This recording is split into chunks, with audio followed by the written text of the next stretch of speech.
E aí pessoal, beleza? Aqui é seu youtuber favorito, Isaac. E hoje a gente vai falar de um assunto um pouco diferente. Salários baixos, filas imensas, gente saindo na mão, tirania, fome, desespero, lavagem cerebral. Se você achou que eu tô falando de comunismo, você tá errado. Estamos tratando aqui de algo muito pior. A minha experiência na escola. Quando eu era criança, eu morava no Rio. Época boa, tirando os tiroteios, poluição, mais tiroteios, assaltos, tiroteios de novo. Já mencionei tiroteio?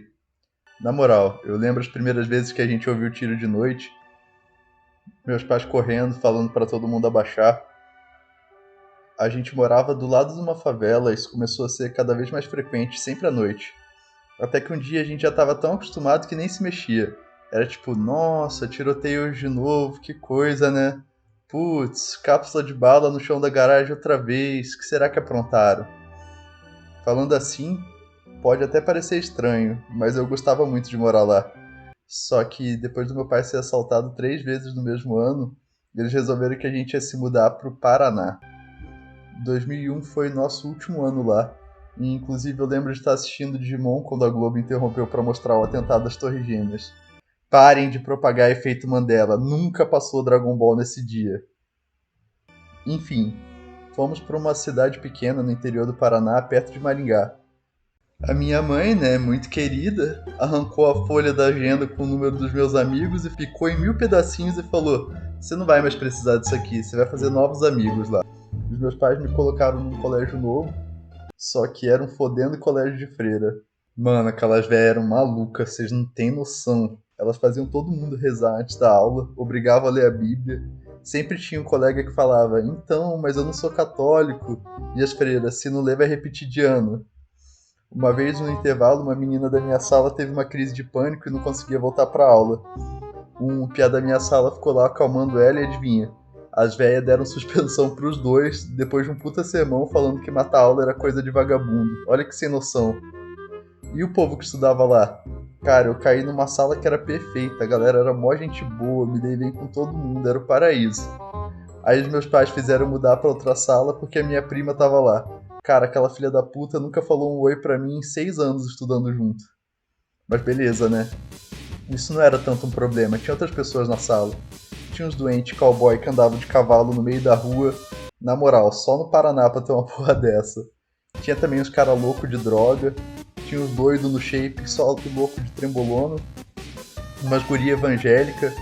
E as gurias que matavam aula pra beber jamel com os caras do estadual. No bar na frente do colégio, isso mesmo que você ouviu. Um colégio de freira.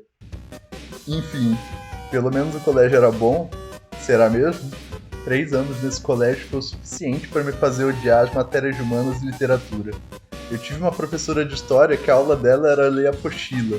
Mano, sério, ler apostila? Podiam mandar essa mulher embora e comprar um audiobook, bem mais barato. A aula de geografia eu até gostava, apesar de a professora ser uma maníaca que fazia a gente sair com a mão doendo de tanto escrever. Agora, a aula de literatura, eu não sei nem como descrever, eu amava ler. Então eu cheguei muito animado para a primeira aula na sexta série. A professora mandou a gente fazer uma poesia sobre um tema, entregamos, beleza. Na semana seguinte ela devolveu corrigido. Eu queria ter a tarefa original para mostrar para vocês. Tava inteiro rabiscado. No canto ela escreveu assim: "Pare de usar vocabulário que você não conhece e inventar palavras. Você está apenas na sexta série."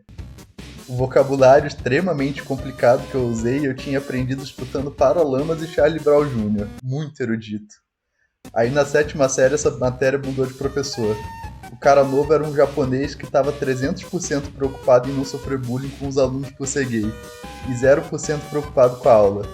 Ele escolhia os livros que a gente ia ler, mas só lia o resumo na internet. Dava cada briga massa quando chegava a prova corrigida, o povo só faltava sair na mão com ele.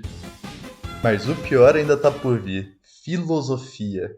O professor dessa matéria era um doente mental, velho. O cara passava a aula inteira chamando os alunos de burro, direto ou indiretamente. E falando teoria da conspiração. Se vocês acham que fake news é ruim hoje, é porque não vira essa época. Toda aula o cara contava uma história de que manteiga é produzida moendo restos de carne podre e moscas. Aí ele falava: Vocês não sabiam que é isso que vocês comem no café da manhã antes de vir pra minha aula? Acho que vocês são meio burros, estão precisando mais de filosofia. Tinha também uma história de que os países vizinhos vão invadir o Brasil para roubar nossa água, porque o aquífero Guarani blá blá blá. Faz 20 anos, estou esperando essa invasão até hoje. Teve ainda a história de que a China ia comprar todas as empresas do Brasil e implantar o comunismo, e que os Estados Unidos nunca tinham ido para a Lua. O mais engraçado é pensar que para as irmãs, esse cara era qualificado para a vaga. Imagino os que não eram. Também tinha umas fake news muito loucas na aula de geografia às vezes. Todo ano na aula de dados demográficos brasileiros, a professora falava que o mundo ia pro brejo porque a população mundial estava subindo em proporção geométrica, algo que foi desmentido na comunidade científica já tem pelo menos uns 50 anos. Também direto tinha a história de que a criação de gado no Rio Grande do Sul ia transformar os pampas em desertos, e que o aquecimento global causando o derretimento dos polos ia inundar as principais cidades litorâneas do mundo até 2020. Pois é, meu amigo, naquela época fake news vinha até pela escola, o bagulho era louco. Bom, era isso que eu tinha pra falar. Moral da história: não estude em colégio de freira, não se mude da cidade maravilhosa, sei lá, vocês decidem.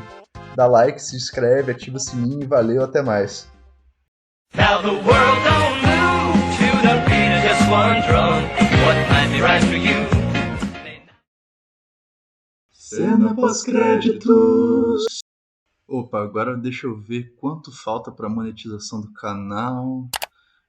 Faltam só 3.993 horas de exibição e 978 inscritos.